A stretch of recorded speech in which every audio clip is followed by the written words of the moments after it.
এইটো পিজিআৰ ভিজাৰ যিবিলাকৰ তেওঁলোকৰ পিজিআৰ ভিজিআৰৰ যিটো সেই পিজিআৰ ভিজাৰৰ থকা বসবাস কৰা মানুহবিলাকক সুপ্ৰিম কোৰ্টৰ যিটো নেকি তাৰ অৰ্ডাৰ আছে সেইমতে তেওঁলোকে তাত এভিকশ্যন কৰিব লাগে বুলি কৈছে।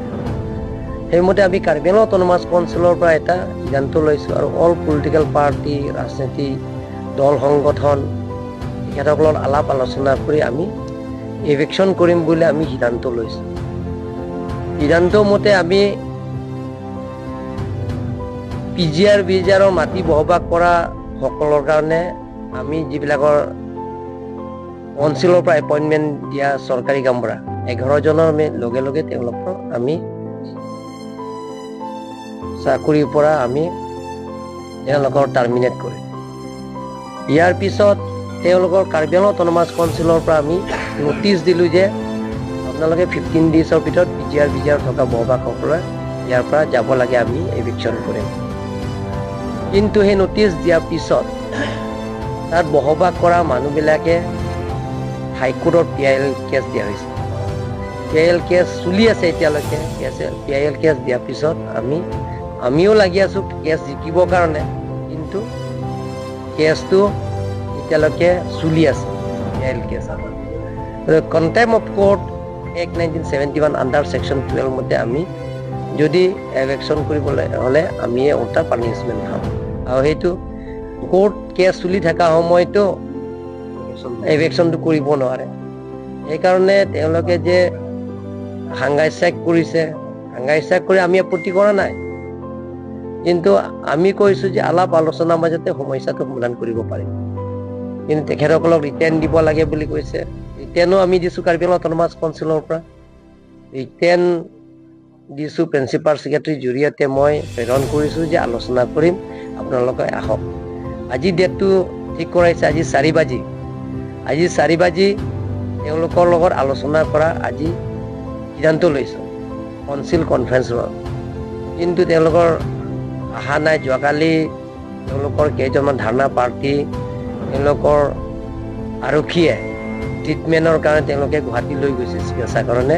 গুৱাহাটী এৰেষ্ট নহয়, গুৱাহাটী মেডিকেল কলেজত লৈ গৈছে। তেওঁলোকৰ স্বাস্থ্য ফাৰ্ডাৰ ট্ৰিটমেণ্টৰ কাৰণে তেওঁলোকে লৈ গৈছে।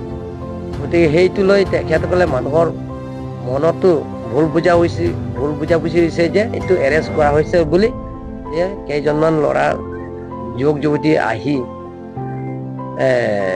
তেওঁলোকে মোৰ ঘৰলৈকে তেওঁলোকে ঘৰটোকে টাৰ্গেট কৰিলে। মইতো আজি এপিল কৰিছোঁ যে স্থায়ী শান্তি হওক, আলাপ আলোচনাৰ মাজতে সমস্যাবিলাক সমাধান কৰিব পাৰিম। সদায় মই কৈ থাকোঁ যিকোনো সমস্যা আমি আলাপ আলোচনাৰ মাজতে সমস্যাটো সমাধান কৰিম।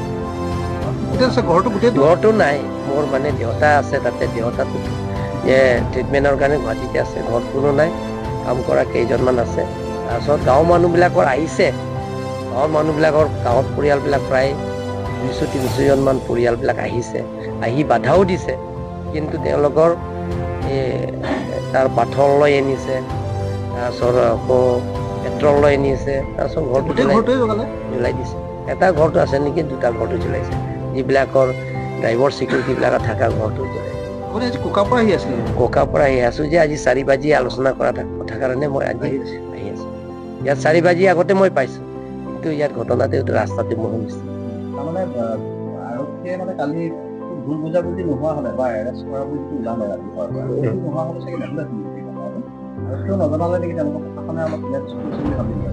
নহয়, তেখেতসকল আৰক্ষীয়ে ট্ৰিটমেণ্ট কাৰণে আপোনালোকক লৈ যাম বুলি লৈ গৈছে, এৰেষ্ট নহয়। আৰু এইটো কোৱা হৈছে, আৰু তেওঁলোকৰ যিবিলাকৰ আন্দোলন APSLC লিডাৰৰ তেওঁলোকক বুজাইছে, আংটংটি সময় আছে বুলি কৈছে যে এৰেষ্ট নহয়, ট্ৰিটমেণ্টৰ কাৰণে গুৱাহাটী লৈ গৈছে। খেৰণিৰ পৰা 3খনমান গাড়ী টাটা মোবাইলত আপোনাৰ খেৰণিৰ পৰা গৈছে। পৰ্যাপ্ত নাথাকাৰ কাৰণে এইটো মই ক'ব নোৱাৰোঁ, মই তাত ঠাইত নাই। গতিকে এতিয়া যি ঘটনা হৈছে, গতিকে মই ৰাইজক অনুৰোধ কৰিব বিচাৰিছোঁ যাতে এনেকুৱা ঘটনা কাৰ্বি আংলং নহয়। অলপ সকলোৱে দল সংগঠন মই অনুৰোধ কৰিছোঁ, কাৰ্বি আংলং ৰাইজক অনুৰোধ কৰিছোঁ, বুদ্ধিজীৱীক অনুৰোধ কৰিছোঁ যাতে কাৰ্বি আংলঙৰ এনেকুৱা ঘটনা যাতে নহয়, তাৰকে শান্তি থাকক, তাৰ কাৰণে মই সকলো ৰাইজক অনুৰোধ কৰিছোঁ। প্ৰতিবাদকাৰীখিনি খেৰণিৰ পৰা গাড়ী লৈ গৈছে।